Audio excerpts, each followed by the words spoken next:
Toshkent shahrining Mirzo Ulug'bek tumanida yillar davomida poytaxtning muhim me'moriy va madaniy ramzi bo'lib kelgan va shaharning asosiy nuqtalaridan biri hisoblangan Hamid Olimjon maydonini kompleks obodonlashtirish ishlari faol olib borilmoqda. Bu masalani ko'plab muhokamalar qamrab oldi. Biz bunga oydinlik kiritishga harakat qildik.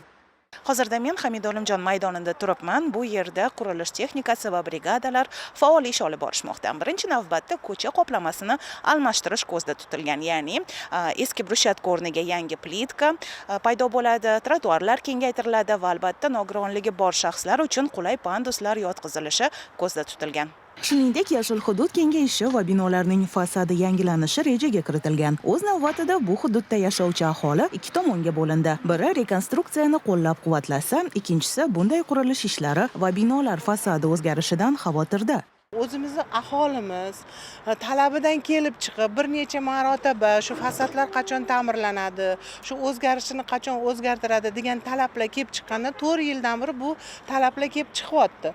Shu talablarga ko'ra hokimiyat, shahar hokimiyati hamma kelishilgan holda aholini yig'ib, aholiga ko'rsatmalar ko'rsatildi. Har qanday o'zini fasadni o'zgartirish, qanaqa bo'lish proyektlari ko'rsatildi, tanishtirildi. Endi to'g'ri, aholida ham hamma 100% rozi deb ayta olmaymiz. Ichidan norozilar ham bor. Nima uchun norozilar bor? O'zlari noqonuniy o'rab olgan joylari bor. Shular buzilib ketadi deb o'ylaydi, lekin yo'q. Bitta narsani aytamiz. Uylar hech qanday ich qismi hech qayeriga tegilmaydi. Faqat usti qismida chiroyli o'zgartirish va ekologik toza fasadlar yaratiladi. Hokimiyat vakillarining so'zlariga ko'ra, xavotirlarga o'rin yo'q. Loyihani amalga oshirish nafaqat O'zbekistonda, balki MDH mamlakatlarida ham mashhur bo'lgan maydonning tarixiy me'moriy qiyofasini to'liq saqlab qolgan holda qulay, zamonaviy va xavfsiz jamoat maydonini yaratishga qaratilgan. Binoni fasad qismi ta'mirlanadi. Bu yoq ko'rib turganingiz o'sha eski holatdagi yangi bir zamonaviy qiyofaga keltiriladi. Favoralar zamonaviy shakldagi musiqali favoralarga aylanadi. Qolaversa, aholimiz maroqli dam olish uchun yashil hududlar tashkil etiladi.